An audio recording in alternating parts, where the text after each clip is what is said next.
Assalamualaikum warahmatullahi wabarakatuh. Alhamdulillah kita bisa bertemu lagi walaupun secara daring. Kali ini materi akidah akhlak yang akan kita pelajari adalah tentang mukjizat dan kejadian luar biasa lainnya. Oke, anak-anak disiapkan pensil atau pulpennya untuk menggarisbawahi materi yang penting di LKS. Kalau sudah siap, mari kita lanjut. Bismillahirrahmanirrahim. Mukjizat dan kejadian luar biasa lainnya. Materi ini merupakan materi akidah akhlak kelas 8 bab yang kedua. Bahasan materinya yang pertama tentang mukjizat Rasul, yang kedua kejadian luar biasa lainnya, yang ketiga hikmah mukjizat dan kejadian luar biasa lainnya.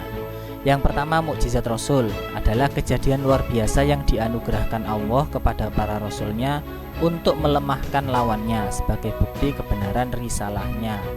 Kalau mukjizat sendiri berasal dari kata ajaza yang artinya melemahkan. Selanjutnya contoh mukjizat dari Rasul. Yang pertama Nabi Ibrahim, bukan Ibrahim ya, Nabi Ibrahim dibakar tapi tidak hangus. Kenapa tidak hangus? Karena apinya tidak berani menyentuh Nabi Ibrahim atau menyentuh kekasih dari Allah Subhanahu wa taala. Tentunya dengan izin Allah. Selanjutnya yang kedua, Nabi Musa dengan izin Allah membelah lautan dengan tongkatnya.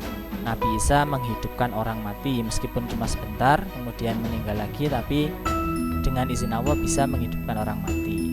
Nabi Muhammad melakukan Isra Mi'raj. Dari beberapa nabi, hanya Nabi Muhammad yang bisa sampai ke langit ketujuh atau langit yang paling tinggi saat Isra Mi'raj ini, dan lain-lain. Selanjutnya ada pembagian mukjizat.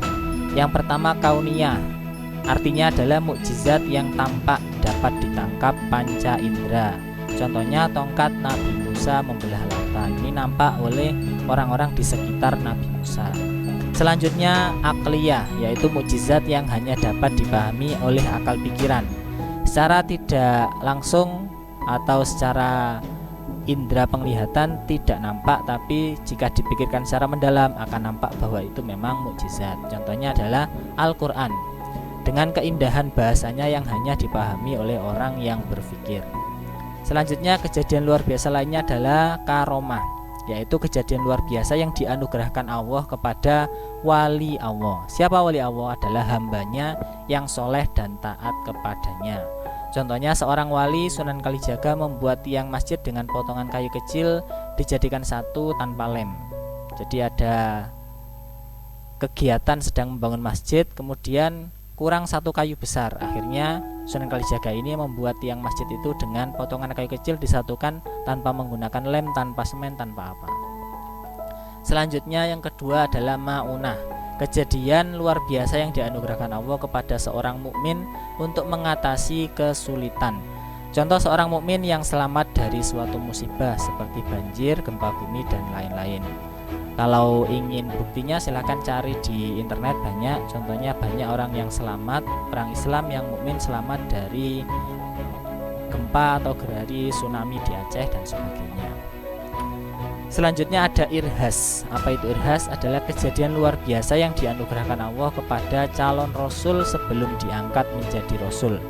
Jadi rasul itu tidak lahir kemudian diangkat menjadi rasul, tapi ada masanya, ada prosesnya dia diangkat menjadi rasul.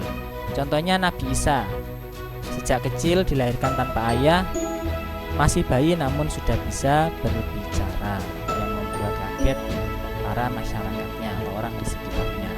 Jadi sebelum diangkat menjadi rasul, calon rasul ini mendapatkan kejadian yang luar biasa. Contohnya juga Nabi Muhammad pada masa kecilnya sebelum menjadi nabi juga pernah dibelah dadanya oleh malaikat dan seterusnya. Selanjutnya hikmah mukjizat dan kejadian luar biasa lainnya. Yang pertama melemahkan dan mengalahkan usaha orang yang menentang dakwah Allah. Yang berikutnya memperkuat iman dan keyakinan akan kekuasaan Allah. Yang ketiga bukti kebenaran Rasul yang diutus Allah. Yang keempat mempertebal iman kepada Allah. Yang kelima mendekatkan diri kepada Allah. Yang keenam tidak takut kesulitan karena akan selalu ditolong oleh Allah Subhanahu wa taala.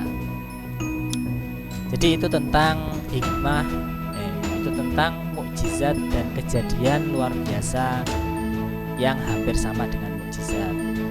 Sebagai orang Islam, kita wajib mempercayainya meskipun kita tidak melihat secara langsung, karena memang itu cerita-cerita yang sudah benar dan dibenarkan oleh Allah dalam Al-Quran. Selanjutnya, untuk tugas pengetahuannya, klik menu absensi di kelas Akidah Akhlak, absen dulu, kemudian baca kembali materi ini, bandingkan dengan yang ada di LKS. Jika ada yang penting segera garis bawahi, jika ada yang kurang jelas bisa ditanyakan ke Pak Sadam lewat WA. Garis bawahi hal yang penting atau di stabilo tidak apa-apa, suatu saat nanti kalau perlu dikumpulkan. Untuk pertemuan berikutnya insya Allah akan diadakan ujian CPT materi ini. Oke, mungkin itu dari saya. Sekian dan terima kasih. Tetap jaga kesehatan, jaga sholat 5 waktu, dan tetap semangat belajarnya. Wassalamualaikum warahmatullahi wabarakatuh.